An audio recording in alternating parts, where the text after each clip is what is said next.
আমরা প্রায় দেখি যারা ইসলামিক লেবাসে চলাফেরা করে, দেখবেন টুপি পরছে, পাঞ্জাবি পরছে, পাগড়ি মাথায় দিয়েছে, এক কথায় ইসলামিক গেট আপ নিয়ে চলাফেরা করে। এমন ব্যক্তিকে অনেক কিছু জালেম লোক আছে, এনারা এরকম ট্রল করে, আছে না নাই? বহু আছে ট্রল করে। আবার দেখবেন এরকম তাদেরকে নিয়ে তুচ্ছ মন্তব্য করে, আছে না নাই? কটূক্তি করে।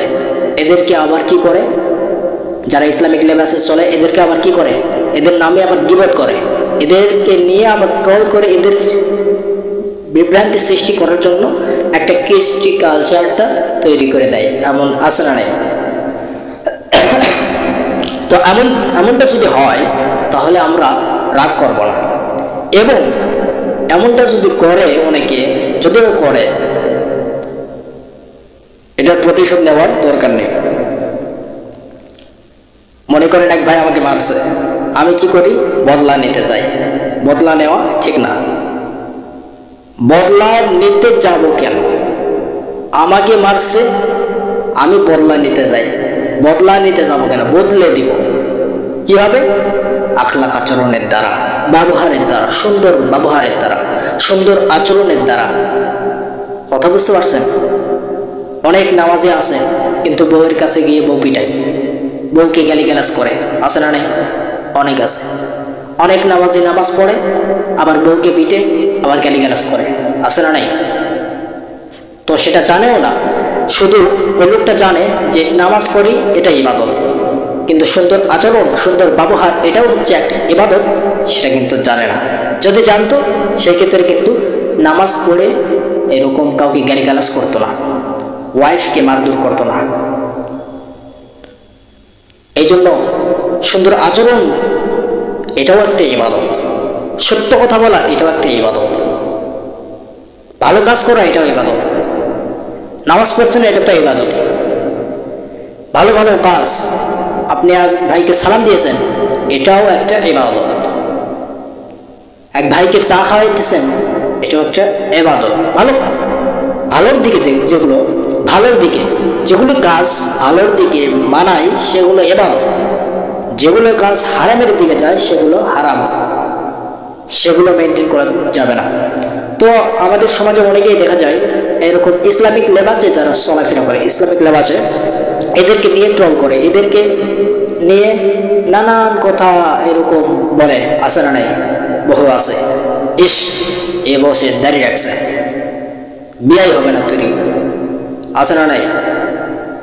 এস 40 দিন চিল্লা দিয়ে বলে, কি বলে না? অবশ্যই বলে। তো আমরা এগুলো কথা শুনলে, এই কান দিয়ে শুনলে এই কান দিয়ে বের করে দেব, ক্লিয়ার হিসাব বরাবর। আমরা এটা কি করি? এটা বললো কেন, এটার বদলা নিতে যাই। আমরা বদলা নিতে যাব না, আমরা কি করব? বদলা নিতে যাব না, বদলে দিব। কিভাবে? আচরণের দ্বারা, ব্যবহার, আখলাক আচরণের দ্বারা বদলে দিব। যেমন রাসূল সাল্লাল্লাহু আলাইহি সাল্লামের এইরকম আখলাক আচরণ কত সুন্দর ছিল, সত্য কথা বলতেন। তিনি তার লাইফে একটা কথাও মিথ্যা বলে নাই, সব কথা সত্য। কথা বুঝতে পারছেন? এই জন্যই আমরা এমন নবীর উম্মত, আমরা তো কি কষ্ট পাইতেছি। ইসলামিক লেবাসে চলতে গেলে নানান কথা শুনতে হয়, নানান কথা বলে, অনেকে নানান মন্তব্য করে, নানান এরকম কথা বলে। তো আমরা এগুলো শুনি না। কারণ কি জানেন? এগুলো শুনলে আমরা আগের দিকে, সামনের দিকে এগোতে পারবো না। আজ পর্যন্ত আমরা সামনের দিকে এগোচ্ছি, এগোনোর একটাই উদ্দেশ্য হচ্ছে পিছনের লোকে আমাকে নিয়ে ট্রল করলো বা না করলো এই দিকে আমরা তাকাই নাই। না তাকানোর কারণে আমরা সামনের দিকে এগোচ্ছি, আর পিছনের দিকে যে মন্তব্যগুলি করতেছে, ট্রল করতেছে, তুচ্ছ মনে করতেছে, বিভিন্ন কথাগুলি বলতেছে, এগুলো আমরা যদি কানে নিতাম, তা কান পেতে শুনতাম, এগুলো শুনে যদি বিভ্রান্তি করতাম, সেই ক্ষেত্রে তাহলে আমরা সামনের দিকে এগোতে পারতাম না। এই জন্য আমরা কে কি বললো পিছনে দেখার কোনো বিষয় নাই। আমাদের এই দুনিয়াতে আমরা আসছি আমল নেক আমল বেশি বেশি করব, চলে যাব জান্নাতে। ঠিক কিনা বলেন? দুনিয়া কয়দিনের? দুনিয়া সামান্য 60-70-এর জিন্দেগিতে আপনি কত দূর, এই কত কি করবেন। এর মধ্যে আপনি গাঞ্জাও খাইতে পারবেন এই হায়াতের মধ্যে, আপনি বিড়িও খাইতে পারবেন, আপনি মদও খাইতে পারবেন, আপনি সুদও খাইতে পারবেন, সব হারাম হালাল সব খাইতে পারবেন। তো কিন্তু এই যে আপনাকে এখানে বুঝতে হবে যে সবে যদি খাওয়া যায়, তাহলে আমরা যে ভালো কাজ করতে হবে। আমরা যদি এখন জান্নাতের আশা করি, তাহলে একটা জিনিস বাদ দেওয়া লাগবে, হারাম যেগুলি সেগুলো বাদ দেওয়া লাগবে, হালাল যেগুলি সেগুলো ধরা লাগবে। হালাল যেগুলি সেগুলো যদি আমরা মেনটেন করে চলি তাহলে জান্নাত, হারাম যদি আমরা মেনটেন করে চলি তাহলে জাহান্নাম। কথা বুঝতে পারছেন? এই লাইফে আমরা হালাল হারাম সব মেনটেন করে চলতে পারি, কিন্তু আমাদের বুঝতে হবে, এই ব্রেনটে নলেজে ঢুকাইতে হবে যে আমরা সবই করতে পারি, বিড়িও খাইতে পারি, গাঁজাও খাইতে পারি, মদও খাইতে পারি, সব করতে পারি, ধর্ষণও করতে পারতেছি। তো এখন এখানে বুঝতে হবে হারাম। তাহলে আমাদের এখন যদি জিজ্ঞেস করা হয়, এই তোমরা কি চাও, জান্নাত না জাহান্নাম? সকালে এক প্রশ্নের উত্তর দিয়ে দিব জান্নাত। তো জান্নাত যদি চাও তাহলে দুইটা শ্রেণী আলাদা থাকতে হবে, মেনটেন করে চলতে লাগবে। এক নাম্বার হচ্ছে হারাম। হারামের দিকে আশপাশ যাওয়া যাবে না, ধর্ষণের দিকে আশপাশ যাওয়া যাবে না, জেনা করা যাবে না, বেগানা নারীর দিকে চোখ তুলে তাকিয়ে থাকা যাবে না। কথা বুঝতে পারছেন? বিড়ি খাওয়া যাবে না, মদ খাওয়া যাবে না, গাঁজা খাওয়া যাবে না, আরো যেগুলি আছে হারাম, সেগুলি এক কথায় হারাম যেগুলি আছে সেগুলো বাদ দেওয়া লাগবে। আর হালাল যেগুলি আছে সেগুলো ধরতে হবে আর সত্য কথা বলতে হবে।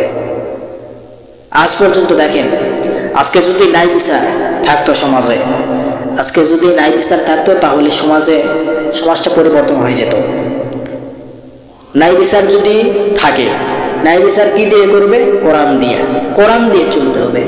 আজ পর্যন্ত যদি কোরআন দিয়ে যদি এইরকম এই আমাদের গ্রামটা চলতো, আমি যে গ্রামে থাকি, পারুয়ানি গ্রামে থাকি, এই গ্রামে যদি ন্যায় বিচার চলতো কোরআন দিয়া, সেই ক্ষেত্রে জেনা হইতো না, জেনার ধারে কাছেও যাইতো না, কেউ যাইতো না। কারণ কি? জেনা করলে এরকম, যদি বিবাহিত পুরুষ জেনা করে, তাকে এরকম একটা স্টেডিয়াম থাকবে, এই স্টেডিয়ামে তাকে নিয়ে যায়, আমাদের পারবোয়ালিয়াতে যত লোক আছে সবার হাতে হাতে পাথর থাকবে, একবারে নিক্ষেপ করে করে করে তাকে একেবারে দুনিয়া থেকে বিদায় করে দেওয়া হবে, একবার মৃত্যুর দিকে ঠেলে দেওয়া হবে। আর অবিবাহিত যদি হয় তাকে এরকম মারতে হবে, বেতের আঘাত করতে হবে। কথা বুঝতে পারছেন? তো মূলত বিবাহিত যারা, এরাই কিন্তু জেনা বেশি করে। ঠিক কিনা বলেন? বৃদ্ধ হয়ে গেছে তবুও জেনা করে, আছে না নাই? এরকম নিউজে দেখলাম কয়েকদিন অথবা কয়েক সপ্তাহ আগে দেখলাম, আমি গাড়িতে ছিলাম, গাড়িতে এরকম আমার ফোনে দেখলাম যে আমার চোখের সঙ্গে বের করছিল, তো দেখলাম ওখানে এক হুজুরকে নিয়ে ট্রল হচ্ছে যে হুজুরটা জেনা করছে তার মাদ্রাসার ছাত্রীটি। নেত্রকোনায় এই কাহিনীটা হয়েছে, আপনারা হয়তো সোশ্যাল মিডিয়ায় প্রত্যেকেই দেখছেন, আমিও দেখছি। তো হুজুর পরবর্তীতে হুজুর নাকি জেনা করে নাই, ওইটা করছে হচ্ছে যে মেয়েকে ধর্ষণ করা হয়েছে সেই মেয়ের নানা মেয়েকে জেনা মানে ধর্ষণ করেছে, এই কামটা করছে। তো মূলত দেখেন, আমরা এখানে যদি শুনি হুজুর এই কামটা করছে, আমরা সকলে বিশ্বাস করে ফেলি একবারে, এই হুজুর জেনা করছে, এই হুজুরে খায় ফেলব, আছে না নাই? কিন্তু এটা যাচাই করতে হবে, গবেষণা করতে হবে, রিসার্চ করতে হবে যে এই হুজুরটা করছে না অন্য কেউ, এই হুজুরটা করছে না অন্য কেউ। এটা একটু যাচাই করতে হবে, রিসার্চ করতে হবে, গবেষণা করতে হবে, এরপরে বিরুদ্ধে যেতে হবে। আপনি একেবারে হুজুরের নাম শুনে ওরে বাবা হুজুর করছে খায়া ফেলবো, আমার ভাইরা। এই জন্য যে কোনো বিষয় ধীরে স্থিরভাবে আগে গবেষণা করব, এরপর আগে গবেষণা করব, রিসার্চ করব, এরপরে আমরা বিরোধিতা করব। যে কোনো জিনিস আগে বুঝতে হবে, ব্যাপারটা বুঝতে হবে। হ্যাঁ, হুজুর যদি করে থাকে, আমি বলবো এটা, হ্যাঁ হুজুর যদি করে থাকে সেটার শাস্তি হুজুর পাবে। কোরআন যেটা শাস্তি দিতে বলতেছে সেই শাস্তি পাবে। এখন হুজুর যদি না করে, এখন হুজুরের নাম শুনছি ইরি বাবা, তাহলে খাই ফেলবে। আগে বুঝতে হবে। দেখছেন করছে কে কামটা? তার নানা।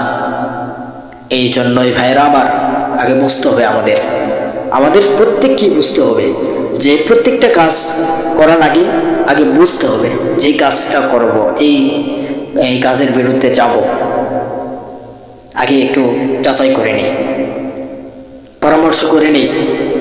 বিভিন্ন কাজ, মনে করেন পরিবারে একটা নতুন কিছু আনতে চাচ্ছেন, তো এখন পরিবারের সদস্য আছে 10 জন।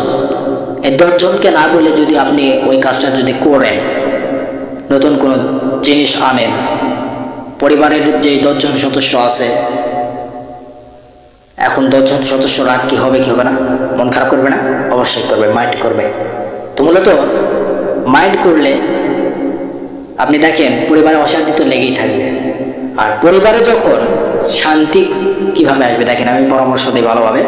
পরিবারের যদি শান্তি আনতে চান, তাহলে ওই পরিবারে এরকম 10 জন সদস্য থাকবে। এই 10 জনকে এরকম একত্রিত করে বসে মাসোয়ারা করবেন।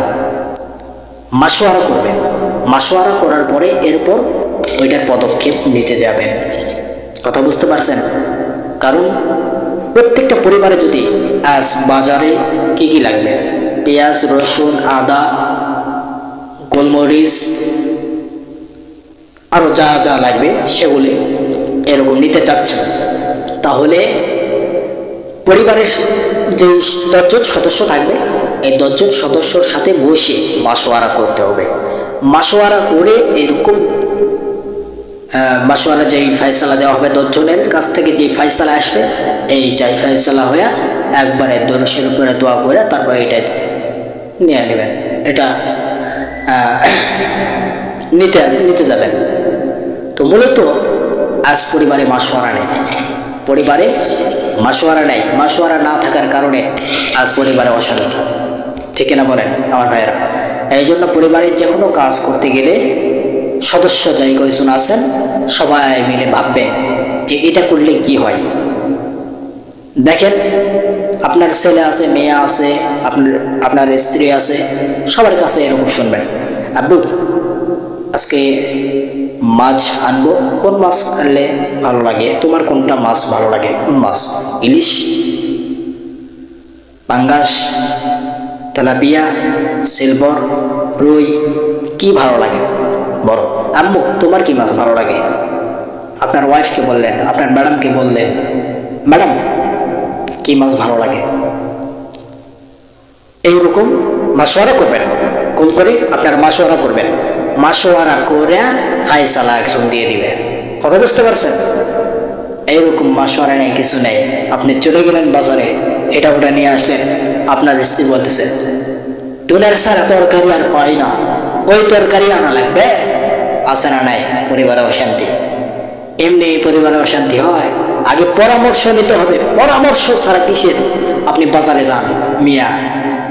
পরামর্শ করবেন, এরপরে লিখবেন, সিরিয়ালে লিস্ট নেবেন, কাগজে করে লিস্ট নিয়ে এরকম লিখে নেবেন। আল্লাহ আমার ভাই বোনদেরকে সঠিকভাবে বোঝার তৌফিক দান করুন। তো আজকের এই লেকচারে আমি বলতে চাই, আমরা যেরকম দিনের দাওয়াতগুলি দেই, আমাদেরকে নিয়ে যারা ট্রল করতে পারে, এটা তাদের সে করতে পারে। কেন রাসূল সাল্লাল্লাহু আলাইহি সাল্লামকে এরকম ট্রল করেনি? অবশ্যই করেছে। যখনই দেখবেন আপনি সফল হচ্ছেন, কখন সফল হচ্ছেন জানেন? যখন দেখবেন আপনি একটা জব করতেছেন, আপনার পিছনে এখন কিছু শত্রুরা লেগেছে, তখন মনে করবেন আপনি যে জব করতেছেন, এই জবটা আপনি সফল, আপনার জন্য এই জবটা সফল হচ্ছে। যখনই দেখবেন পিছনে কেউ লাগতেছে না, আঙ্গুল দিচ্ছে না, শত্রু আঙ্গুল দিচ্ছে না, ট্রল করতেছে না, তখনই বুঝবেন আপনি সফল হইতে পারেন নাই। এই জন্যই কে কি বলল দেখার কোনো বিষয় নেই। রাসূল সাল্লাল্লাহু আলাইহি সাল্লামকে নিয়ে কত কটূক্তি করছে জানেন, কত কি বলছে। আজরাইল আলাইহিস সালাতু ওয়াস সালাম বলছিল, ইয়া রাসূলুল্লাহ, আপনি একবার অনুমতি দেন, এদেরকে সবাট করে ফেলবো একবারে। রাসূল সাল্লাল্লাহু আলাইহি সাল্লাম বলছেন যে, ইয়া জিবরাইল, দরকার নেই, থাক, এরা আজকে হয়তো দিন মানতেছে না, আজকে এরা দিন মানতেছে না, না মানলো একদিন তো মানবে। কারা? এদের সন্তানেরা। সুবহানাল্লাহ। তো দেখেন, এইরকম হতে হবে আমাদের। আমার নবী কেমন ছিল সেই কোয়ালিটিতে চলতে হবে। আল্লাহ আমার ভাই বোনদেরকে এবং যুবক ভাইদেরকে বোঝার তৌফিক দান করুন। আখির দাওয়ানা আলহামদুলিল্লাহি রাব্বিল আলামিন।